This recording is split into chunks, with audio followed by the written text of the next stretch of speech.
Bien-aimés frères et sœurs, vous connaîtrez la vérité et la vérité vous affranchira. Ça, c'est pas moi qui le dis, c'est la Bible qui le dit. Mais moi, je vous dis bien, vous connaîtrez la vérité historique, notamment celle de vos ancêtres kémites, et vous aurez une vision globale de ce que c'est que la vraie souveraineté politique. J'ajoute, vous reviendrez à la spiritualité africaine ancestrale et vous comprendrez les enjeux de l'indépendance économique. Et pour terminer, vous accepterez votre identité culturelle kémite et vous obtiendrez deux choses.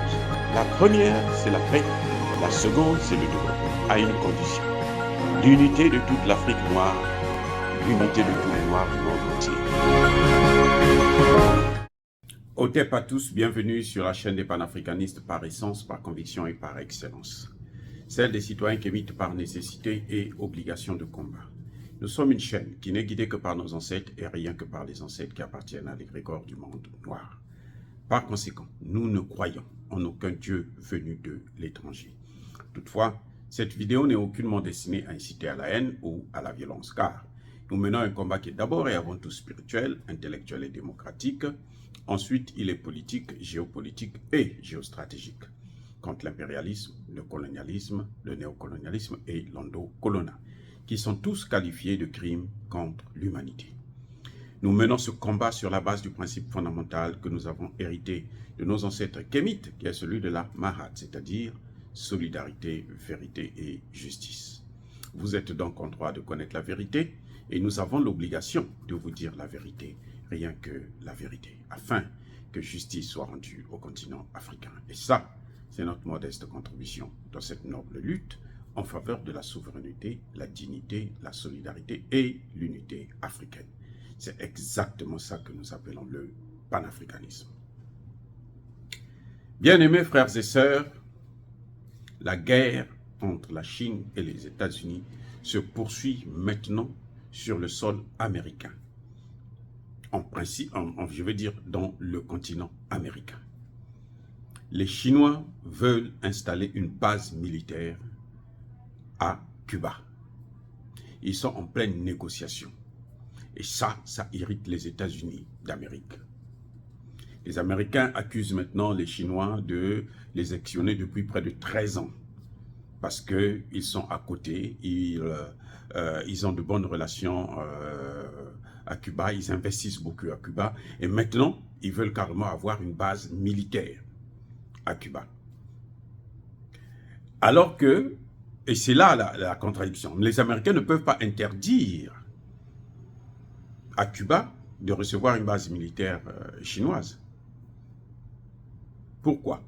Parce que déjà, Cuba est sous embargo depuis les années 60. Vous vous souvenez de l'histoire de la baie de Cochon, où les Américains ont voulu assassiner Fidel Castro, et ça a tourné au fiasco, et tous les assaillants ont été massacrés. Là, nous étions, je pense, en 1963, si j'ai bonne mémoire. Et depuis là, les États-Unis ont mis Cuba sous embargo. Avec l'histoire aussi de la Russie qui avait, l'ex-URSS, qui avait installé des missiles à Cuba. Et jusqu'à présent, Cuba est toujours sous embargo. Donc, on est en train d'asphyxier le pays. Et les Chinois ont trouvé une opportunité pour rentrer, pour investir, en contournant les sanctions américaines. Et maintenant, ils vont jusqu'à installer une base militaire. Et qu'est-ce qui se passe exactement? Eh bien, en fait, c'est la réponse du berger à la bergère. Parce que les Américains, n'oubliez pas, qui ont plus de 830 bases militaires dans plus de 80 pays au monde. Ils ont aussi une base militaire à Taïwan, donc à Cuba, et plutôt en Chine. Parce que Taïwan, c'est une partie de la Chine. Taïwan, là, c'est la Chine. L'île de Taïwan, c'est la Chine en fait. Ce sont les Américains qui veulent l'écarter, qui veulent l'éloigner, qui veulent en faire un État particulier parce qu'ils ont une base militaire dans ce pays, et puis parce que c'est Taïwan qui leur fournit beaucoup de matériaux de haute industrie, de haute technologie comme les semi-conducteurs et autres. Donc la Chine répond en quelque sorte. Et encore, pour la Chine a le droit de se plaindre parce que Taïwan, ça fait partie de son territoire. Mais les États-Unis, en principe, n'ont pas le droit de se plaindre puisque Cuba ne fait pas partie de leur territoire. Cuba ne fait pas partie de leur territoire. Et ce sont eux qui ont des problèmes avec Cuba, qui sanctionnent Cuba, qui punissent Cuba depuis plusieurs décennies. Et donc, ils n'ont aucune raison, si il s'agit de la coopération normale, si on respecte le droit international, de se plaindre. Alors que la Chine, elle, a le droit de se plaindre, même aux Nations Unies. Vous savez que Taïwan n'est pas connu comme étant un État aux Nations Unies. Et donc, c'est la Chine qui représente Taïwan, parce que Taïwan fait partie, hein, c'est une province, en quelque sorte, de la Chine. Donc, c'est une affaire à suivre, et plus les Américains agressent, maintenant de plus en plus, on voit que beaucoup de pays sont en train d'ouvrir les yeux pour se dire que non, nous, on ne doit plus se laisser faire. Personne ne veut encore la domination américaine sur son territoire, y compris en Afrique.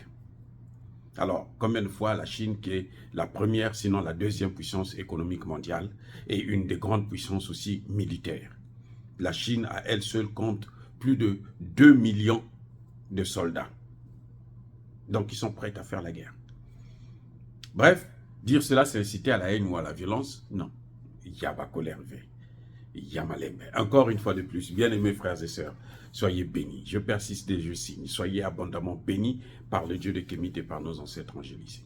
Mais que tous ceux qui persécutent le continent africain le pillent et le déstabilisent, qu'ils soient noirs, blancs, chinois, arabes, indiens, qui qu'ils soient maudits, punis, foudroyés, neutralisés, effacés, écrasés par ce Dieu de Kémite et par nos ancêtres angélisés. Vive l'Afrique éternelle, j'ai dit et j'assume.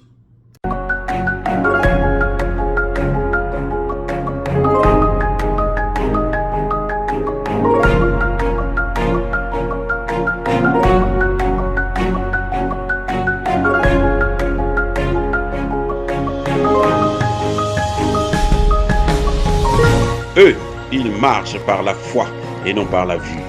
Mais moi, je vous conseille vivement de marcher par la connaissance scientifique et historique, notamment celle de nos ancêtres kémites, par les 5 sens et par l'intelligence. À vous, à Pierre.